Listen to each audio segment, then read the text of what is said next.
പുതിയൊരു വീഡിയോയിലേക്ക് എല്ലാവർക്കും സ്വാഗതം. അങ്ങനെ അനാമികയാണെങ്കിൽ അനാമികയുടെ കാമുകനെ കാണാനായിട്ട് ചെന്നതാട്ടോ. എന്നിട്ട് ചോദിക്കുന്നുണ്ടായിരുന്നു, നീ കാര്യങ്ങളൊക്കെ അറിഞ്ഞായിരുന്നല്ലോ, എന്നെ അനന്തപുരിയിൽ നിന്ന് പുറത്താക്കി, ഇനി നമുക്ക് ഏത് നിമിഷം വേണമെങ്കിലും ഒരുമിച്ച് ജീവിക്കാം എന്ന് പറയുമ്പോൾ സ്റ്റെബിൻ അനാമികയോട് ചോദിക്കുന്നുണ്ടായിരുന്നു, അതിന് അനിയുമായിട്ടുള്ള ബന്ധം പിരിഞ്ഞിട്ടില്ലല്ലോ എന്ന്. അപ്പോൾ അതൊക്കെ ഏത് നിമിഷം വേണമെങ്കിലും പിരിയാം, ഒരു മ്യൂച്വൽ ഡിവോഴ്സിന് അനി തയ്യാറാണ്, പക്ഷേ ഞാനാണ് അതിന് നിന്ന് കൊടുക്കാത്തത് എന്ന് പറയുന്നുണ്ടായിരുന്നേ.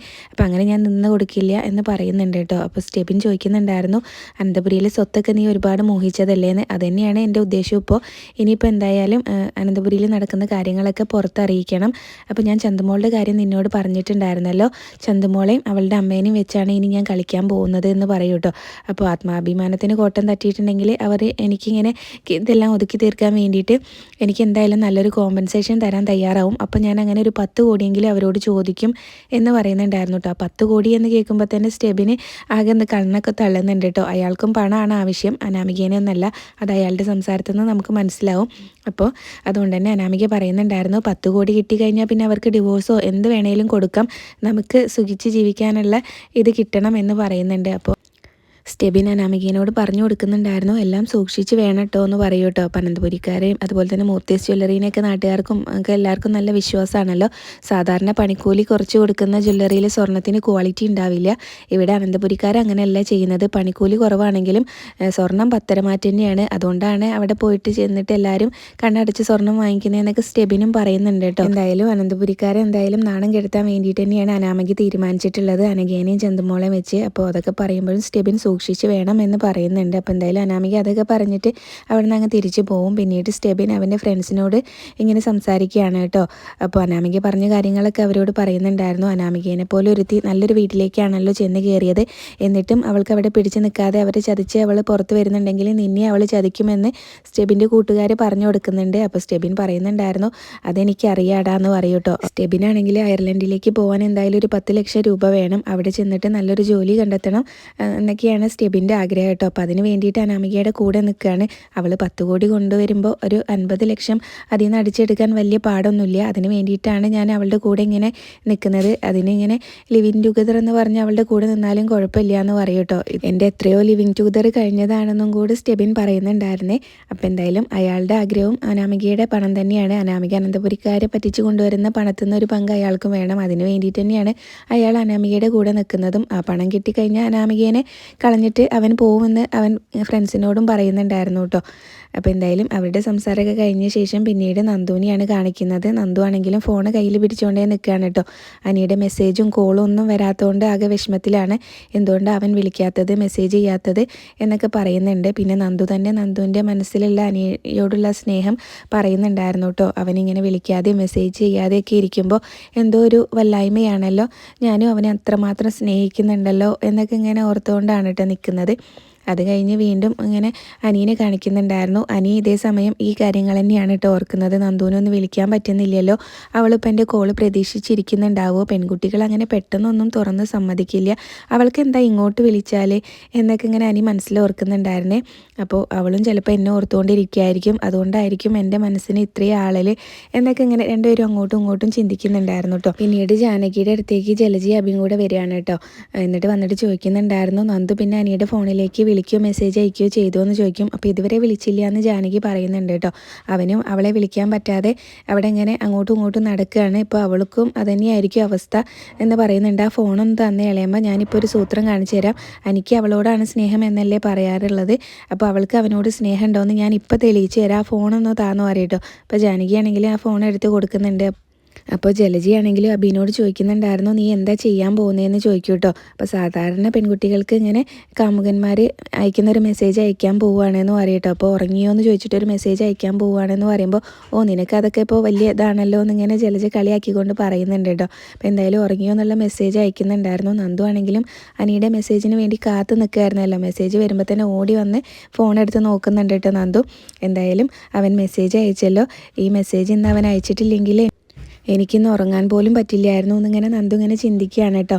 എന്തായാലും ഈ മെസ്സേജിന് ഞാൻ റിപ്ലൈ കൊടുക്കാൻ പോകുന്നില്ല എന്നിങ്ങനെ ഓർക്കുകയാണ്. പിന്നീട് അതുപോലെ തന്നെ എൻ്റെ മെസ്സേജിന് വേണ്ടിയിട്ട് അവൻ കാത്തിരിക്കുന്നുണ്ടാവില്ലേ, ഞാനും അവൻ്റെ മെസ്സേജിന് വേണ്ടി കാത്തിരിക്കുകയായിരുന്നില്ലേ, അപ്പോൾ അവന് വിഷമാവില്ലേ എന്നൊക്കെ ഇങ്ങനെ ഓർക്കുന്നുണ്ട്. എന്നാലും വേണ്ട, ചിലപ്പോൾ അവൻ്റെ അടുത്ത് ആരെങ്കിലുമൊക്കെ കാണും, റിപ്ലൈ കൊടുക്കണ്ട, അവൻ കുറച്ച് വിഷമിച്ചോട്ടെ എന്നിങ്ങനെ ഓർത്ത് റിപ്ലൈ കൊടുക്കണ്ടെന്ന് നന്ദു അങ്ങ് തീരുമാനിക്കുകയാണ് കേട്ടോ. ഇതേ സമയം റിപ്ലൈ വരുന്നതും കാത്ത് അബിയും അതുപോലെ തന്നെ ജലജയും ജാനകിയും കൂടെ നിൽക്കുന്നുണ്ടായിരുന്നു. അപ്പോൾ ഇതുവരെ മെസ്സേജിന് റിപ്ലൈ ഒന്നും വന്നില്ലല്ലോ എന്ന് ജലജ ചോദിക്കുന്ന സമയത്ത് അബിയാണെങ്കിലും ജലജേനോട് പറയുന്നുണ്ടായിരുന്നു, അവൾ ബുദ്ധിയുള്ള പെൺകുട്ടിയാണ്, പോരാത്തതിന് ഒരു പോലീസുകാരും കൂടിയാണ്, അവൾക്ക് നന്നായിട്ട് അറിയാം ഇങ്ങോട്ട് മെസ്സേജ് അയച്ചിട്ടുണ്ടെങ്കിൽ അത് പ്രശ്നമാണെന്നുള്ളത്, അതുകൊണ്ടായിരിക്കും അവൾ റിപ്ലൈ ഒന്നും കൊടുക്കാത്തത് എന്ന് പറയുന്നുണ്ട് കേട്ടോ. പിന്നെ ഇനിയിപ്പോൾ എന്തായാലും അനിയാണെങ്കിലും പുറത്തൊക്കെ അവൻ്റെ ഫ്രണ്ട്സിൻ്റെ കൂടെയൊക്കെ പോകുമ്പോൾ അവരുടെ ഫോണിൽ നിന്നൊക്കെ അവളെ വിളിക്കാനുള്ള സാധ്യതയുണ്ട്. അപ്പോൾ ഇങ്ങനെ ഒരു സാഹചര്യത്തിൽ അവനെ ഇവിടെ പൂട്ടിയിടുകയാണ് വേണ്ടത് എന്ന് പറയുമ്പോൾ അങ്ങനെ എനിക്കും ആഗ്രഹമുണ്ട്, പക്ഷേ അവനെ ഇവിടെ തുറന്നു വിടാൻ ആൾക്കാരുണ്ടല്ലോ എന്ന് ജാനകി പറയുകയാണ് കേട്ടോ. എന്തായാലും ആ നന്ദുവിനെ ഇങ്ങോട്ട് കൊണ്ടുവരാൻ നീ സമ്മതിക്കരുത് എന്നൊക്കെ ഇങ്ങനെ ജാനകിക്ക് പറഞ്ഞു കൊടുക്കുന്നുണ്ടായിരുന്നു കേട്ടോ. അപ്പോൾ ഇനിയിപ്പോൾ അവൾ മെസ്സേജ് അയക്കുകയാണെങ്കിൽ അവളുടെ അച്ഛൻ്റെ അമ്മയുടെയും മുഖത്ത് പോയിട്ട് നല്ല ആട്ട് കൊടുക്കണം എന്നൊക്കെ പറഞ്ഞിട്ടുണ്ടായിരുന്നു. പക്ഷേ നന്ദു മെസ്സേജൊന്നും തിരിച്ചയക്കാത്തതുകൊണ്ട് പിന്നെ അതിൻ്റെ ആവശ്യമില്ലല്ലോ. അപ്പോൾ എന്തായാലും ജാനകീനെ ഒന്ന് ചൂട് പിടിപ്പിച്ചിട്ടാണ് അബിയും ജലജയും കൂടെ അവിടെ നിന്ന് പോകുന്നത്. പിന്നീട് അനാമിക രേവതിയുടെ അടുത്ത് വന്നിട്ട് പറയുന്നുണ്ടായിരുന്നു, അനന്തപുരിക്കാരെ കുറിച്ച് ഇങ്ങനെ നമ്മൾ പൊടിപ്പും തൊങ്ങലും ചേർത്ത് കൊടുത്ത വാർത്ത നാളെയാണ് പുറത്ത് വരാൻ പോകുന്നത്, അത് കഴിഞ്ഞാലും നമ്മൾ നിർത്താനൊന്നും പോവരുത്, അവരെ പരമാവധി നാണം കെടുത്തണം എന്നൊക്കെ ഇങ്ങനെ പറഞ്ഞുകൊണ്ട് ഇങ്ങനെ നിൽക്കുകയാണ് കേട്ടോ. രേവതിയാണെങ്കിലും ഒരു മൂളൽ മാത്രമാണ് മറുപടിയായിട്ട് അനാമികയ്ക്ക് കൊടുക്കുന്നത്. പിന്നെ ഇതേ സമയം തന്നെയാണ് അബി അനാമികയുടെ ഫോണിലേക്ക് വിളിക്കുന്നത് കേട്ടോ. അപ്പോൾ അബിയേട്ടനാണെന്ന് പറഞ്ഞിട്ട് കോൾ എടുക്കുന്നുണ്ടായിരുന്നു.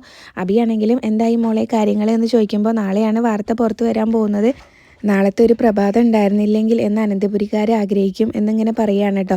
പിന്നെ അബി പറയുന്നുണ്ടായിരുന്നു, വാർത്ത പുറത്ത് വരുന്നതിന് മുന്നേ ഇങ്ങനെ മീഡിയക്കാരെയൊക്കെ സ്വാധീനിക്കുന്ന കൂട്ടത്തിലാണ് ആദർശമൊക്കെ എന്ന് പറയുന്ന സമയത്ത് അങ്ങനെ അവർക്കിങ്ങനെ സ്വാധീനിക്കാൻ കഴിയാത്ത മീഡിയക്കാരെയാണ് ഞാൻ ഇങ്ങനെ ബന്ധപ്പെട്ടിട്ടുള്ളത്, അവർക്കാണ് വാർത്ത കൊടുത്തിട്ടുള്ളത് എന്നും പറയുന്നുണ്ട്. അതുകൊണ്ട് ഇനിയിപ്പോൾ ആദർശനൊന്നും ചെയ്യാൻ സാധിക്കില്ല എന്നാണ് കേട്ടോ അനാമിക പറയുന്നത്.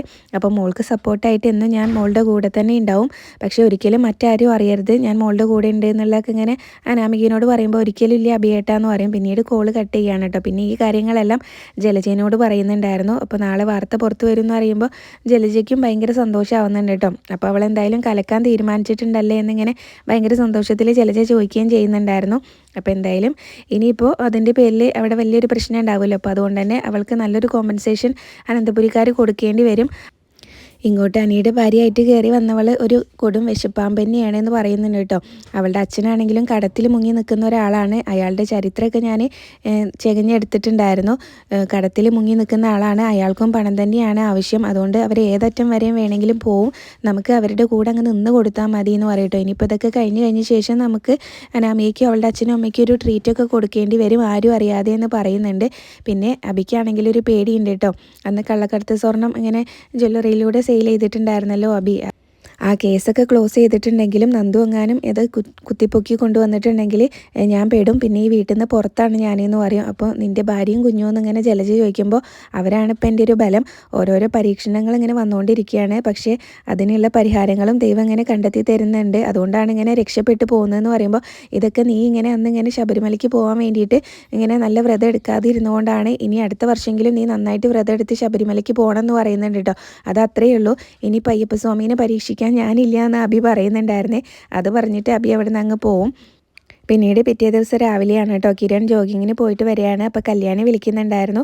അപ്പോൾ കല്യാണി വിളിച്ചിട്ട് പറയുന്നുണ്ടായിരുന്നു, ഞാൻ ഫോണിലേക്കൊരു ലിങ്ക് അയച്ചിട്ടുണ്ട്, അതൊന്ന് ഓപ്പൺ ചെയ്ത് നോക്ക്, എന്നിട്ട് പെട്ടെന്ന് തന്നെ എന്താണെന്ന് വെച്ചാൽ ചെയ്യുമെന്ന് പറയും. അങ്ങനെ കിരൺ അതൊക്കെ നോക്കിയിട്ട് പിന്നീട് നയനിയാണെങ്കിലും കുളി കഴിഞ്ഞ് ഇറങ്ങി വരുന്ന സമയത്താണ് കേട്ടോ ഫോൺ റിങ് ചെയ്യുന്നത്. ആദർശ എണീറ്റിട്ടുണ്ടാവില്ലേ, അതുകൊണ്ട് നയനിയാണ് കോൾ എടുക്കുന്നത്. അപ്പോൾ എന്താ കിരണേട്ടാന്ന് ചോദിക്കുമ്പോൾ ഞാൻ ഫോണിലേക്കൊരു ലിങ്ക് അയച്ചിട്ടുണ്ട്, അതൊന്ന് ഓപ്പൺ ചെയ്ത് നോക്ക്, മൂടി വെച്ച രഹസ്യങ്ങളൊക്കെ പുറത്ത് വന്നല്ലോ എന്നും കൂടെ പറയുന്നുണ്ടായിരുന്നേ. അങ്ങനെ പിന്നീട് ആദർശ് ചോദിക്കുന്നുണ്ടായിരുന്നു, എന്താ കിരൺ വിളിച്ചിട്ട് പറഞ്ഞതെന്ന് ചോദിക്കും. എന്തോ ഒരു ലിങ്ക് ഫോണിലേക്ക് അയച്ചിട്ടുണ്ട്, അത് ഓപ്പൺ ചെയ്ത് നോക്കാനാണ് കിരണേട്ടൻ പറഞ്ഞതെന്ന് പറയട്ടോ. അങ്ങനെ കിരൺ അയച്ചു കൊടുത്ത ലിങ്ക് നയന ഓപ്പൺ ചെയ്യുന്ന സമയത്ത് ആദർശിനെ പറ്റിയുള്ള വാർത്തയാണ് കേട്ടോ. ആദർശ് അനഘേനെ ചതിച്ച കാര്യങ്ങളൊക്കെയാണ് ആ വാർത്തയിൽ പറഞ്ഞിട്ടുള്ളത്. ആദർശനാണെങ്കിലും അതിലിങ്ങനെ ഓരോന്ന് പറയുന്നത് കേൾക്കുമ്പോൾ തന്നെ ദേഷ്യം വരുന്നുണ്ടായിരുന്നു. എന്നിട്ട് നൈനയോട് പറയുകയാണ്, നീ അതൊന്ന് ഓഫാക്കി വെക്കുക, അതിൽ പറയുന്നതെല്ലാം കള്ളാണെന്ന് നമുക്കറിയാലോ എന്ന് പറയും. അപ്പോൾ നൈന അത് ഓഫാക്കി വെക്കുകയും ചെയ്യുന്നുണ്ട്. പിന്നീട് ഇങ്ങനെ പറയുന്നുണ്ടായിരുന്നു, നൈന ആരായിരിക്കും ഈ വാർത്ത അവർക്ക് കൊടുത്തത്, അബി ആയിരിക്കാൻ ഒരു സാധ്യതയില്ല, അവന് ഇത്രയും ധൈര്യം ഉണ്ടെന്ന് എനിക്ക് തോന്നുന്നില്ല എന്ന് പറയും കേട്ടോ. അപ്പോൾ അതിൻ്റെ പിന്നിൽ ചിലപ്പോൾ അനാമികയായിരിക്കും എന്നുള്ളൊരു സംശയം ആദർശം പറയുന്നുണ്ടായിരുന്നു. അവൾ അത്രയും ഇതായിട്ടാണല്ലോ ഇവിടുന്ന് ഇറങ്ങി പോയിട്ടുള്ളത്, അപ്പോൾ അവൾ തന്നെയായിരിക്കും ഇതിൻ്റെ പിന്നിലെന്ന് പറയുമ്പോൾ ആദർശ് പറയുന്നുണ്ടായിരുന്നു, അവൾ ഒറ്റയ്ക്ക് ഇങ്ങനെ ഒരു പരിപാടി ചെയ്യില്ല, ചിലപ്പോൾ അവളുടെ പിന്നിൽ അബി ഉണ്ടായിരിക്കും അവൾക്ക് സപ്പോർട്ടായിട്ട് എന്നിങ്ങനെ പറയൂ കേട്ടോ. ആദർശ് പിന്നെ പറയുന്നുണ്ടായിരുന്നു, ഓണത്തിൻ്റെയൊക്കെ സെയിൽ കഴിഞ്ഞ ശേഷം ഇങ്ങനെ പലർക്കും ബിസിനസ്സിൽ നമ്മളോട് ഇങ്ങനെ ശത്രുതയുണ്ട്, നമ്മുടെ ഉയർച്ച കണ്ടിട്ട് ഇനിയിപ്പോൾ അവരുടെ കയ്യിലൊക്കെ ഇങ്ങനെ ഒരു വാർത്ത കിട്ടിയിട്ടുണ്ടെങ്കിൽ അവർ പരമാവധി നമ്മളെ ഇങ്ങനെ താഴ്ത്തി കെട്ടാനേ ശ്രമിക്കുകയുള്ളൂ, ഇനിയിപ്പോൾ മെയിൻ ചാനലിലൊക്കെ ഇങ്ങനെയുള്ള വാർത്തകൾ വരാൻ തുടങ്ങും എന്നിങ്ങനെ ആദർശ് പറയുന്നുണ്ടായിരുന്നേ. അപ്പം നൈന പറയുന്നുണ്ടായിരുന്നു, അബിയാണ് ഇതിന് കൂട്ടു നിന്നതെന്നുണ്ടെങ്കിൽ ഈ വാർത്ത പറഞ്ഞവർക്കെല്ലാം അത് മാറ്റി പറയേണ്ട ഒരു അവസ്ഥ ഞാൻ തന്നെ ഉണ്ടാക്കി കൊടുക്കുമെന്നിങ്ങനെ നൈന പറയുന്നുണ്ട് കേട്ടോ. അപ്പോൾ നൈന ആ പറഞ്ഞതിൻ്റെ അർത്ഥം നൈന എല്ലാ സത്യങ്ങളും മീഡിയയിൽ അറിയിക്കും എന്നുള്ളത് തന്നെയല്ലേ. അപ്പോൾ ഇനിയിപ്പോൾ അത് പറയുമോ എന്നറിയില്ല. അപ്പോൾ ഇന്നത്തെ എപ്പിസോഡിൽ ഇത്രയൊക്കെയാണ് കാണിച്ചിട്ടുണ്ടായിരുന്നത്. റിവ്യൂ ഇഷ്ടമെങ്കിൽ ചാനൽ ഒന്ന് സബ്സ്ക്രൈബ് ചെയ്ത് സപ്പോർട്ട് ചെയ്യാൻ മറക്കല്ലേ. താങ്ക്